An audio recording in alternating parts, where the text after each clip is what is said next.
C.S. Lewis's The Abolition of Man. What does it mean? What is this men without chest expression? Let's talk about it.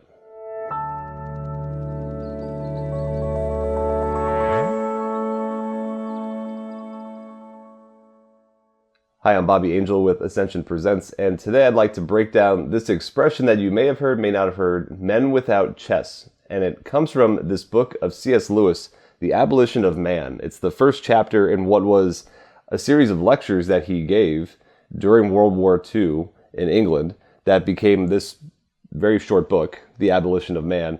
And Lewis, who grew up a Christian, left the faith, was a pretty militant atheist by his college years, but then had a conversion through conversations and his friendship with J.R.R. Tolkien, became a prolific writer. He wrote Narnia, as well as many other apologetic books. This book, it's got this interesting phrase, men without chests. The quote says this: "We make men without chests and expect of them virtue and enterprise. We laugh at honor and are shocked to find traitors in our midst. We castrate and bid the geldings be fruitful." And this phrase, men without chests, it seems like it's saying we're raising a generation of men without courage. We are raising a generation of men who are passive, who aren't assertive, who don't feel like they're called to offer the world anything because the world doesn't want anything. And so the cycle of men without chests continues. That's actually just like the tip of the iceberg of what Lewis was getting at. He actually was being very prophetic in this book, in these series of essays, on the incoming wave of relativism, the incoming wave of this kind of post-truth world we're in right now, where there are no absolutes. Nothing is really true. It's just your truth and my truth. And out of that, we create a generation and generations of humanity without chests. Because for him, again, this is not like medically correct. It's more like the biblical imagery of, for him, the head is the seat of the intellect and the belly is the appetites. So our desires for food, sex, sleep, entertainment, etc. And the head is the rational part of us, the part where reason sits. And so again, not medically, just bracket that aside. It's not supposed to be a science textbook. It's this imagery of what connects the head and the belly, the heart, is the chest. Is the chest, the heart, the core, the COR. Like, this is where what's reasonable and what's our appetite meet and get integrated. And what he is prophetically prophesying is that we're, with the wave of relativism, is that we have this incoming generation of young people, and I think we're just kind of seeing that perpetuated, of who don't have integration, where it's our head versus our appetites. We're either ruled by just reason alone, or we're just ruled by emotions. And we don't have the language anymore to integrate those two facets of what makes us a human person, because we're not just mere intellect, because then we would be angels. We'd be angelic, purely spiritual creatures of intellect, no body.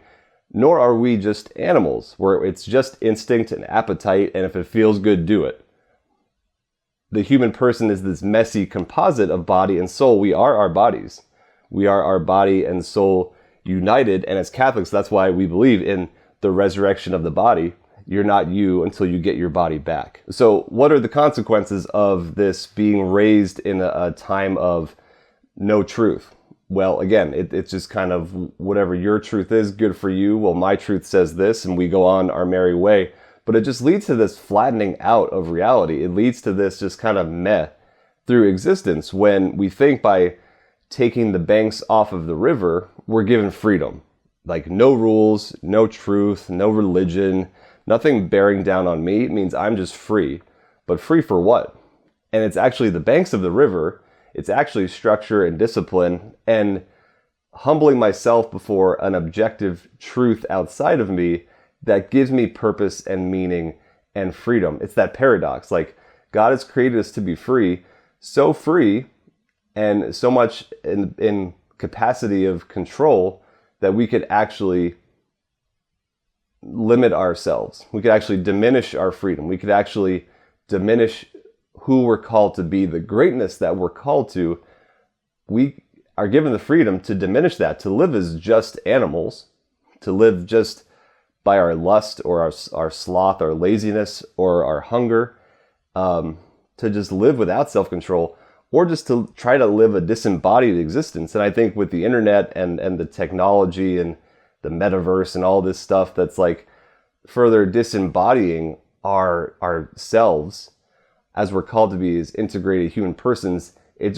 has consequences both ways. And so this is one of Lewis's less joyful works, I would say. He's kind of again, seeing the signs of the times and seeing where we're headed with this unfettered technology, which was kind of promising like a utopia. All of our problems are going to go away.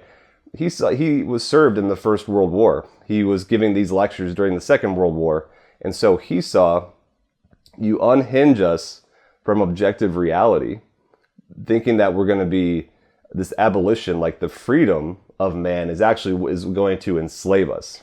Pope Benedict XVI coined this phrase, the dictatorship of relativism, that there are no values and that there is nothing really worth standing up for.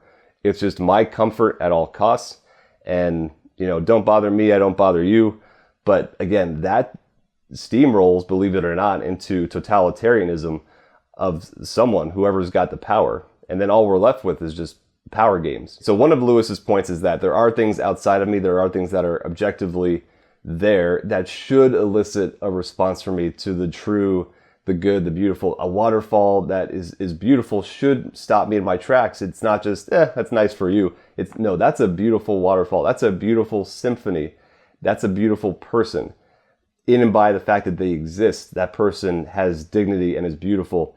And Lewis was worried we're having a generation grow up that we're just kind of presented facts, but not given any kind of moral teaching on how to approach reality, on how to be grateful, on how to mourn with someone who's suffering, on how to appreciate the good things in life and know what's true versus what's just propaganda. He was very prophetic in this book about what's coming as we relativize, as everything is just my opinion, your opinion. Who knows anything anyway? We're creating a shaky foundation for a society if this is what we're instructing our youth in. As I said before, in this expression, men without chests, it's humanity without this integration of the head and the appetite. And so things that should elicit like anger in us when we see injustice, it just is like meh. If something is difficult or there's a challenge or a hardship, that guess what? This is worth taking on for my friends, my family, my country. We're just kind of like, eh. And so this men without chests, it goes beyond just courage. It goes just beyond, we need to have courage and a backbone, and that's part of it. But Lewis is saying something much more integral to the human person. It's that integrating the intellect, the appetite, the head and the heart, the body and the soul is something that we need to be human. It doesn't free us to separate these two. It actually enslaves us to one or the other. What we need is men with chests. We need men and women, human persons who are integrated, and that's easier said than done. I'm sure you've met men and women who seem like they have it together. We say they have their act together. They're not just ruled by dysfunction and emotion and letting the drama of the day sweep them away. They have their head on straight. Think about that expression too. That person, they got their head on straight, which means that I'm settled. I can see reality for what it is. I don't just get tossed along with every wave, every news piece, every fashionable thing to get angry about. It's that person, they got their feet on the ground, they're planted, the head and the heart are connected. That's possible, religious or not. Like, we know that's possible. We can grow in that discipline. We can grow in that formation. One of the key things is that formation. This isn't just something we're born with. We have to learn from coaches, mentors, teachers, and you may be called to be that. You may be in a place where you've been tried by the Lord. Your story, your experience is one where you've had to grow in integration as a human person, intellect, in virtue of chastity, of self-control. Like, you may, again, no one's perfect, no one's there, but you may be a couple steps further along than someone who's really struggling. And we have a deep need for mentors and formators and In all these great mythic stories, there's always a guru, there's a guide, there's an Obi-Wan who is the lead, has to take on that role. And sometimes we don't want to do that. And we know movies and stories where it's a grumpy older person who doesn't want to be a mentor, but they're called out of just that prison of themselves to like bear life in someone else. A parent, that's the experience as well, is like, I'm called to get out of the bubble of just me and bear life in someone else's life. And so God may be asking for that of you, to look to a friend, a neighbor, a student, someone who is really in need of a mentor, because the head and the stomach are just at war with each other. And so don't neglect where the Lord may be leading you. I think of the beginning of the 2nd chapter of Paul's letter to Timothy. You then, my son, be strong in the grace that is in Christ Jesus. And what you have heard from me before many witnesses, entrust to faithful men who will be able to teach others also. So there's the call to, again, pass on what you've been given. The teaching, the coaching, the mentorship, that it doesn't just stop with you.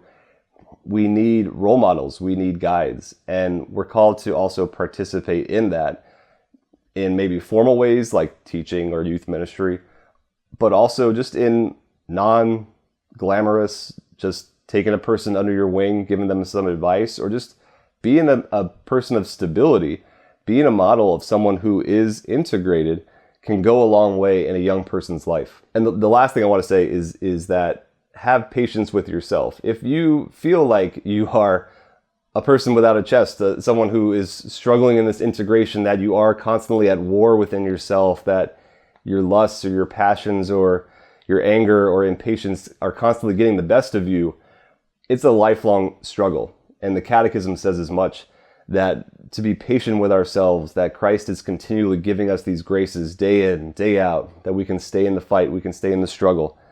Also from Paul's 2nd letter to Timothy, if we have died with him, we shall also live with him. If we endure, we shall also reign with him.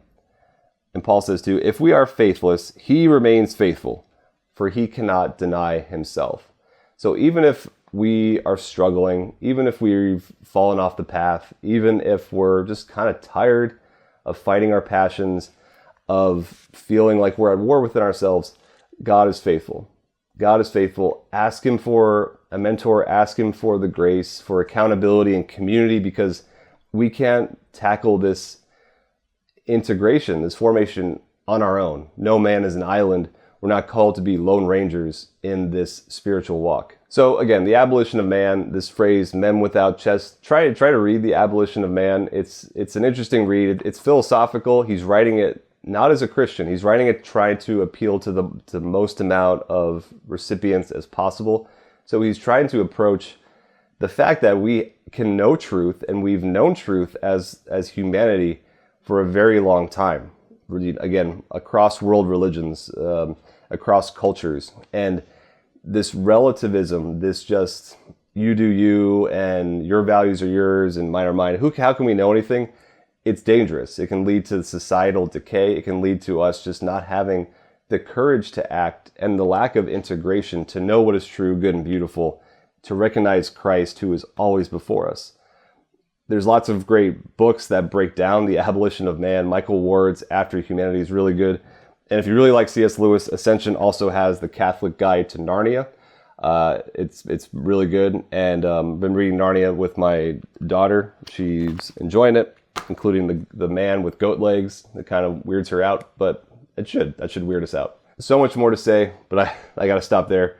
Like, comment, subscribe. Let's support one another. We're all in this journey of knowing the Lord and seeking integration, a day in, day out process. From all of us at Ascension Presents, God bless. Comes from the first chapter of C.S. Lewis's The Abolition of Man. C.S. Lewis, who was, let me start over, of man, men.